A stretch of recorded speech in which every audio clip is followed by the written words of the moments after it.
So, came with a little purple book and in a big purple box, and he laughs.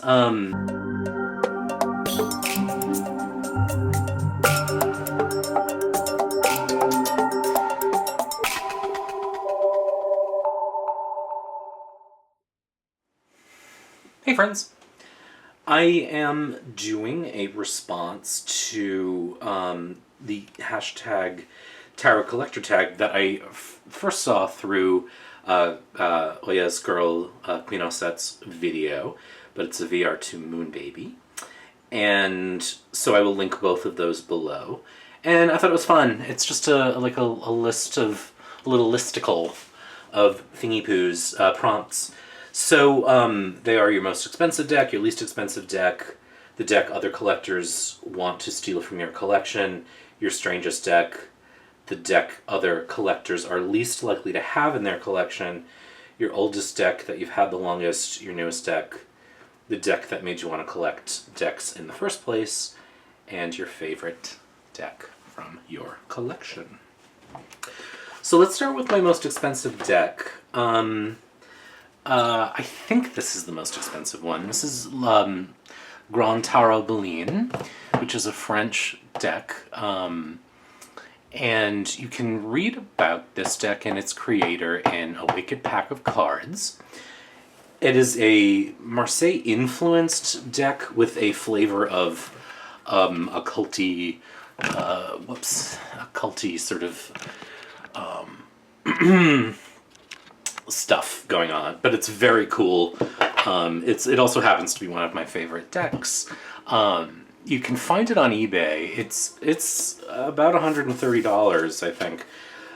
So it is my most expensive deck. It is probably the most of it's being my most expensive, it would be the most expensive one, the most I've ever paid for one. But I had wanted it for a very long time. And someone said to me, hey, look, it's not getting any cheaper. If you want it, get it now. And I was like, that's a good point. So it's just very strange. And I have a translation of... So it does come with a book, but it's in French. I do have a translation of the book on my hard drive from some of the folks at the Tarot Garden.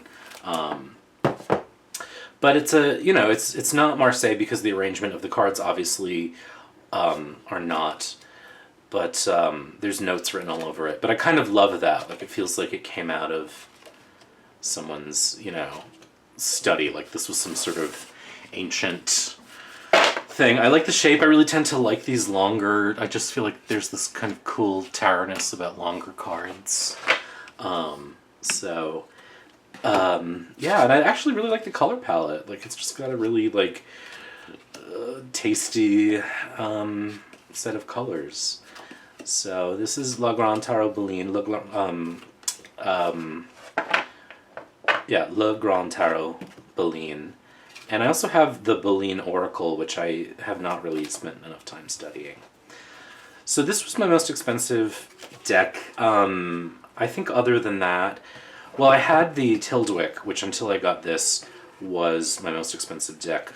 And that I sold...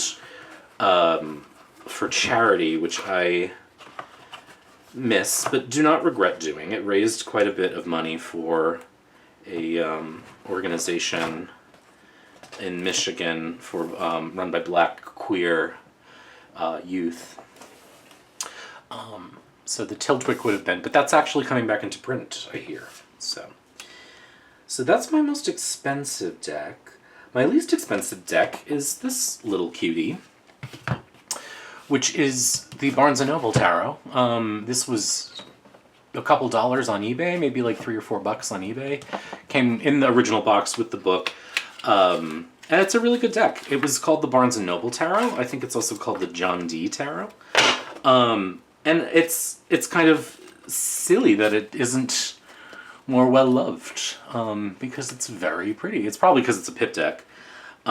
Which, I'm all about. It's like these sort of woodcut style.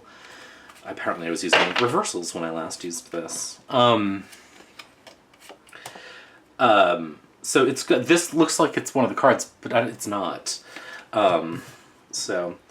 But I love this one. So it happens to be the cheapest, but also one of my favorites. It's pipped with like elements of Rider-Waite-Smith. But I actually, now that I'm looking at it, I think, oh, I should bring this out more often. The cardstock's not great, you know what I mean? You saw how thin the box was, but it shuffles nicely and it's beautiful. And I think it's just delightful. There's also some nods to Thoth. So, came with a little purple book and in a big purple box, and he laughs. And anyway, yeah, it was just like $3 or $4. This had been around. I remember when this was in Barnes and Nobles, and I don't know if it still is, if you can find it in the stores. But yeah, the Barnes and Noble Tarot is my least expensive, and I think it's a real winner. I actually have a walkthrough of the full deck.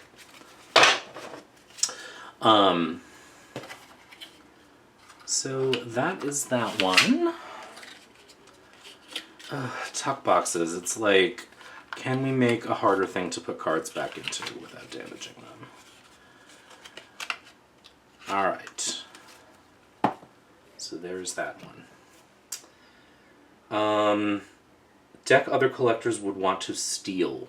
I brought 2 down. The first is Stella's Tarot, which is very out of print, and had kind of a rush in popularity at a certain point. This is one of Katie Flower's favorite decks, so that may be why. But it did go out of print, and for a while anyway, was definitely going for a pretty penny on eBay. But it's also a deck that I'm looking at, and like, why don't I use this more? It's because I have so many fucking decks. Because I'm such a collector. But it's a very strange, charming, cool deck, and never, for a second thought about getting rid of it, because I love it. Kind of big copyrights on it, but art style is just really, it's so unique and so cool and just very surreal a little bit and strange. And I've seen it trimmed. I don't think I would ever trim it. The borders are kind of obnoxiously large, but it's just a quirk of the deck, and for that reason I probably wouldn't do it. It's just a really cool iteration of tarot, and I've featured this a couple times over the years. My voice is a little hoarse. I was just teaching. So that is one of the 2 that may want to be stolen, which I hope does not happen, because that would make me very sad. The other one is actually probably not on this list for very much longer, because I think it's coming back into print, and it is the Merry Christmas Tarot. I'm just kidding. It was gifted to me in this box because the box was long gone, and I just keep it in here. So this was a gift, and it is Robert M. Place's Buddha Tarot. And it came with the original little white book, and a spread card. And I actually have if you work with this deck, you really need the book. And that's a thing I've noticed about Robert M. Place's decks, is that they're great, but once you understand what he was doing with the book, in the book, you understand so much more. And the same, I was going to include the Vampire Tarot. I've just showed it so many times on this channel that I just didn't do it with this one. That's another one. I actually wish they were bringing that one back into print too. But this one is coming back into print, and I'm curious to see, it is Schiffer, so I'm curious to see what the result will be. But this is just, it's beautiful. It's Robert M. Place. It's one of those sought-after decks. You absolutely need the book, though. You absolutely need the book to understand what you're looking at. I mean, you can read it like a normal tarot deck, but the titles are different in a lot of the cards, and if you don't know what they are, you might know if you've studied Buddhism, but if you're not sort of all that well versed in it, it's not going to make sense, or you won't get out of it what you could. So yeah, that's the other one, and it was on my list for a very long time. The Vampire Tarot was on my list for a very long time. The Stella's Tarot I just had, tucked away, and it was one of those situations where it suddenly had its moment and then was out of print, and it was like, oh, the Stella's Tarot. Oh my god, you know, we have to have it.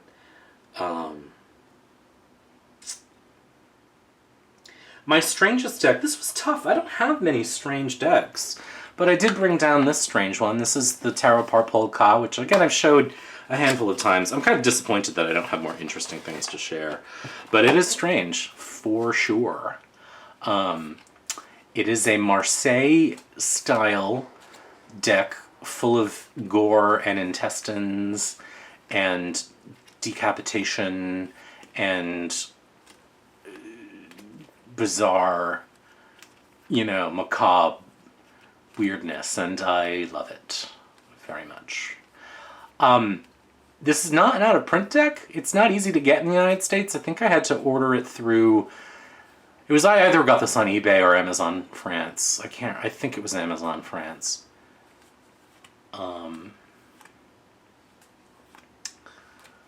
But it is an oddity for sure. And for that reason, I love it. I love this Lover's card. Like, it's so good. Look, it's not just like the Cupid shot the arrow and hit the guy in the heart. It's just so dark and so fucked up. So that's my strangest deck. I don't think I have anything stranger. For sure. Oh, I forgot one. I should get it. I think that's the next thing on the list, right? Yes.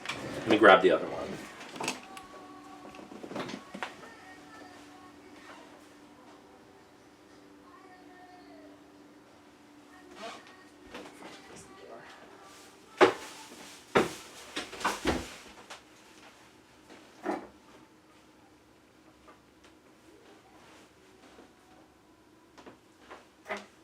I can't find it. I can't find anything. Like, everyone made fun of my shelves before because they were so messy, but like now they're tidier but still messy and I can't find a fucking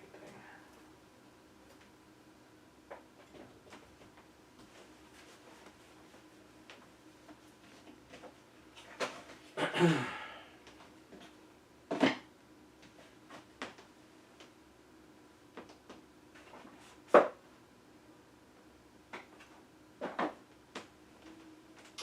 I can't find it, and I'm too lazy to look for it, so take that, internet. I've showed it before anyway. It's a Polish tarot deck. So this next one is the deck others are least likely to have in their collection. This was also, I'm like saying, oh, this was a gift, this is a gift. I don't really get gifts that often, but this was a gift, and it is a surprise. I had not heard of it. This is the Oculi Oculati Tarot. And aside from it being gigantic, it is also very beautiful. And it was a limited edition of 900. And so the Radomil Boguslavski was the artist. And it came out in 2018. It was 900 decks, hand numbered, and it is a very strange, beautiful tarot deck. I was going to include this in Strangest, but I think that's not fair to it. It is strange, but not in a bad way. It did not have numbers on it, and I did pencil in the numbers of the cards because it's not super traditional. And I do occasionally use this. So as a collector, I'm not super precious about it. But this is a gorgeous, absolutely breathtaking piece of artwork. And it's just, you know, this is one of those things that you, even if you didn't read with it, you keep it because it's so great. But I did write the numbers on it because I wanted it to be usable, and not all of the cards are immediately recognizable as what they are. It's just tiny, like I didn't want it to be obnoxious, but I wanted to know what we were looking at. Like, that's obviously the star and obviously the moon, but that's not the case across the board. So this was gifted to me, and apparently I left it in order when I looked at it last. And so the minors are very different. This reminds me a bit of the Folarcos in a way, where the minors are a bit more sketch-like, but it is a very masculine deck, and it's just really, I just remember looking at it. So again, it was gifted to me. It was a surprise. I had not heard of it, and the first time I looked through it, I was gagged. I was like, this is an incredible deck. And it is. And so I did write on it. It is not an easy shuffle. But it's, sometimes a deck that makes you work for it is not a bad thing. This was the first deck that I had, I think, and really one of the only ones I have, where it did center, sort of a masculine-looking, masculine-identifying vibe. And I thought, that made me uncomfortable. It's not exclusively, but it does have, it just has a very queer feeling to it. I just am really... Again, this is another one where I'm taking it down off the shelf and saying, why has this been up on the shelf for so long? This is probably not a deck I would read for others with, in part because it is so large. It's just not easy to handle. I love this card. I love that one too. I really like the Swords Court in this deck. And because it is so uniquely itself, I don't know whether a client would find this off-putting or not, but it is absolutely, has pride of place in my collection, and it was a really gracious gift from someone who had bought it and just said, this doesn't resonate with me, but I think you'll like it. And they were right, and how. So, yeah, I don't even know how I shuffled this when I shuffled it. Like, I don't think I could riffle it. I definitely think it's like an overhander. Yeah, there's no other way to do it. So, it is thick and juicy as, what's-her-face? Alaska Talks. What was her name? Why can't I remember her name? That was Detox, Alaska, and who was the row? Oh my god, I need to Google that right now because it's bothering me. Alaska Talks.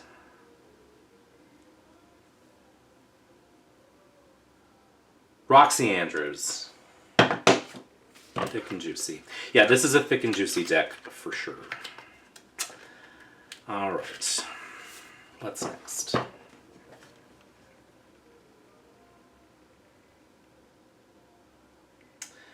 Your oldest deck is this, and I have showed this before. I won't dwell on it. This is my original, very first tarot deck. It was the Rider-Waite-Smith tarot deck. It's the original Rider-Waite tarot pack.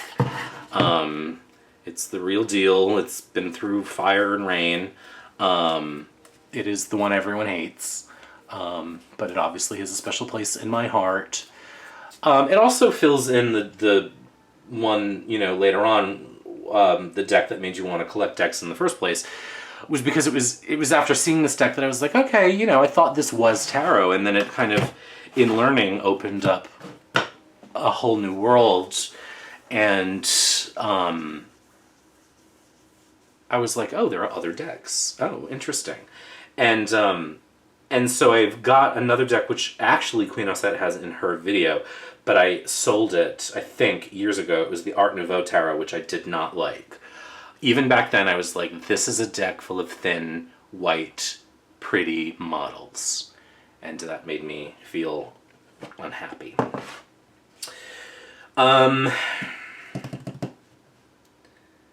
So that's my oldest deck, and the one that made me want to start collecting. My newest deck is, I actually did a video about it, it's the True Heart Tarot by...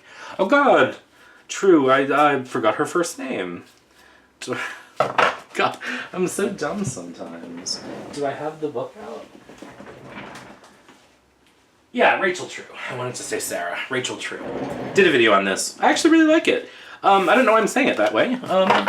Just because I didn't know what it was, and I really like it. Again, it's a lot of thin people, but it's really diverse and really beautiful. And again, I said in the video that it would make a great gift for someone who's starting out.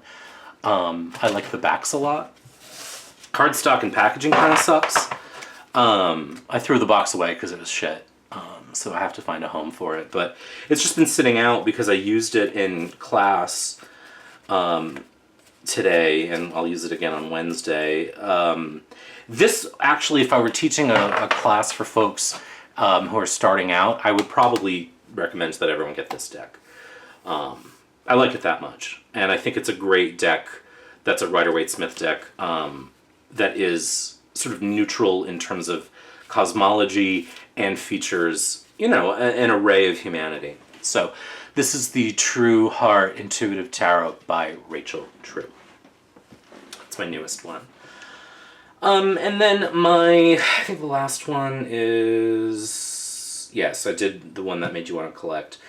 My favorite deck, I just picked two because I had to. So you know probably both of you. This won't come as a surprise, but this is my first Ride or Die deck. This was the World Spirit Tarot. This is the Llewellyn version. It is my favorite Rider-Waite-Smith deck. It makes me happy. It never ceases to not make me happy.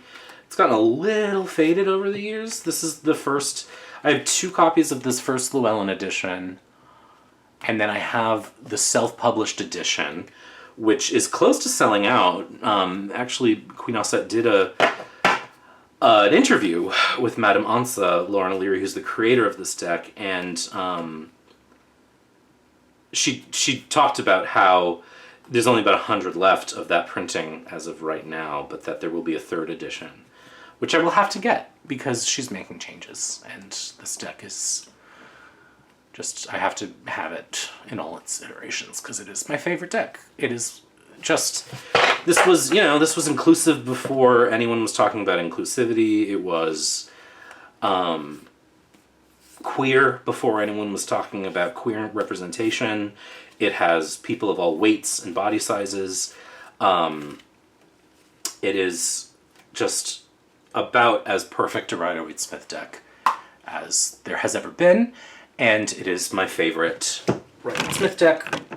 The other one, and it's almost always out on my table, the other one that is almost always out on my table too is La Corte dei Tarocchi. Not another surprise, I'm sure. Again, a deck, I don't use this deck as much as I would like to because of its strange size, but I do love it. People have a hard time shuffling with it, but I find that, you know, once you just sort of get in the groove with it, like, it just wants to be shuffled. It just wants, you know, you need to, like, it's like a lover, you know, you need to learn how it wants to be shuffled in order to get the best experience out of it, you know, so it shuffles like a dream for me. You can't riffle shuffle it, but, you know, I used to just spend hours watching TV and shuffling the Corte dei Tarocchi, and it's just a winner for me. It is beautiful, it is strange in size and unique, and just there's nothing else like it, and I find it serious and whimsical and charming and truthful all at the same time, and I just love it so much. So those are my 2 favorite decks.